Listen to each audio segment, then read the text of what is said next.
আসসালামু আলাইকুম, শুভ দুপুর। কেমন আছেন সবাই? তো চলে আসলাম এই যে ছোট মাছের চচ্চড়ি নিয়ে। তো বাজার থেকে এই যে মাছগুলো আনা হয়েছে। দেখেন কি সুন্দর তরতাজা মাছ, দেখলেই জিভে জল চলে আসে, এত সুন্দর। তো মাছ সুন্দর হলে কি হবে ভাই, কাটতে কুটতে কিন্তু খুব কষ্ট। যাই হোক, তারপর যেহেতু আনছে, এগুলো তার ফেলনা জিনিস না। আর এসব মাছ এখন পাওয়াই যায় না, একদম বিলীন হয়ে গেছে। যেহেতু আনছে, আর এটা খেলেও স্বাস্থ্যের জন্য ভালো, চোখের জন্য ভালো, সব কিছুর জন্য এই যে মাছগুলো খুব পারফেক্ট। কিন্তু কাটতে অনেকটা সময় লেগে গেছে, প্রায় 1 ঘন্টার মতো লেগে গেছে। তারপর কেটে কুটে ভালো করে পরিষ্কার করে এখন হচ্ছে হাতে মাখানোর পালা।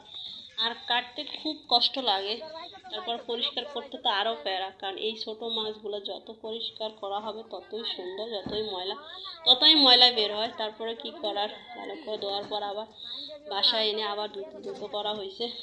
এখন হচ্ছে হাতে মাখানোর পালা, একটু একটু করে এখন হাতে মাখিয়ে নিবে। দেখেন মাছগুলো ধোয়ার পর কি সুন্দর হয়ে গেছে, কতগুলো মাছ দেখা গেছে, কিন্তু এখন অল্প। এখন দিবে যে একটু রসুন দিবে, তারপর হচ্ছে পেঁয়াজ দিবে। কাঁচা মরিচ ছিল না, তাই মরিচের গুঁড়া দেওয়া হয়েছে।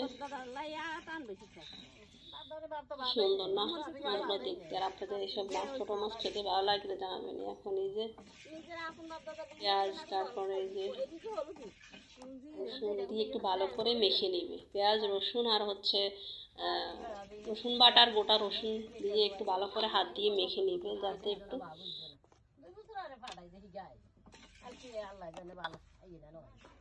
এই দেখেন সবগুলো মাছ যেন ঢুকে যায়। তারপর হলুদ, লবণ, মরিচ সব দিয়ে এখন ভালো করে হাতের সাহায্যে মাখিয়ে নেবে। তেল দিয়ে সব কিছু দিয়ে মেখিয়ে নেওয়া হবে। তারপর হচ্ছে লবণ। আর এই মাছটা হাতে মাখিয়ে খেতে খুব ভালোই লাগে, ছোট মাছ তো খুব ভালো লাগে।